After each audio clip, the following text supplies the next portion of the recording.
బంగారం వెండి కొనుగోలు చేసేందుకు సిద్ధమవుతున్న వారికి శుభవార్త. గోల్డ్ సిల్వర్ ధరలు రోజురోజుకు పడిపోతున్నాయి. తాజాగా బంగారం వెండి ధరల్లో భారీ తగ్గుదల చోటు చేసుకుంది. అంతర్జాతీయంగా చోటు చేసుకుంటున్న పరిణామాలతో గోల్డ్ సిల్వర్ ధరల్లో మార్పులు చోటు చేసుకుంటున్నాయి. తాజా పరిణామాల నేపథ్యంలో పసిడి మీద పెట్టుబడులు పెట్టాలా వద్దా అనే సందేహంలో పెట్టుబడిదారులు మునిగిపోయారు. ధరలు ఈ మధ్య కాలంలో కుప్పకూలడంతో పసిడి భవిష్యత్తు ముందు ఎలా ఉంటుందోనని టెన్షన్ లో పెట్టుబడిదారులు ఉన్నారు. మంగళవారం ఉదయం నమోదైన వివరాల ప్రకారం 10 గ్రాముల 24 క్యారెట్ల బంగారంపై 110 రూపాయలు తగ్గగా 22 క్యారెట్ల బంగారంపై 100 రూపాయలు తగ్గింది. అయితే సోమ మంగళవారాల్లో కలిపి 24 క్యారెట్ల బంగారంపై సుమారు 1450 రూపాయలు తగ్గింది.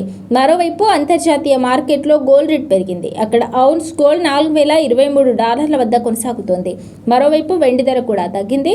కిలో వెండిపై 5000 తగ్గింది. తెలుగు రాష్ట్రాల్లోని ప్రధాన నగరాలైన హైదరాబాద్, విజయవాడ, విశాఖపట్నంతో పాటు తదితర ప్రాంతాల్లో 10 గ్రాముల 24 క్యారెట్ల బంగారం ధర 1,42,800 వద్దకు చేరగా 22 క్యారెట్ల 10 గ్రాముల బంగారం 1,30,900 వద్ద కొనసాగుతోంది. దేశంలోని ప్రధాన నగరాల బంగారం ధరలను పరిశీలిస్తే దేశ రాజధాని ఢిల్లీలో 10 గ్రాముల 24 క్యారెట్ల బంగారం ధర 1,42,950 కాగా 22 క్యారెట్ల బంగారం ధర 1,31,050 వద్ద కొనసాగుతోంది. ఇక వెండి ధరలకొస్తే హైదరాబాద్, విజయవాడ, విశాఖపట్నంలో కిలో వెండి ధర 2,35,000 రూపాయల వద్దకు చేరగా ఢిల్లీ, ముంబై, బెంగళూరు నగరాల్లో ప్రస్తుతం కిలో వెండి రేటు 2,35,000 వద్దకు చేరింది. చెన్నైలో కిలో వెండి రేటు 2,35,000 వద్ద కొనసాగుతోంది.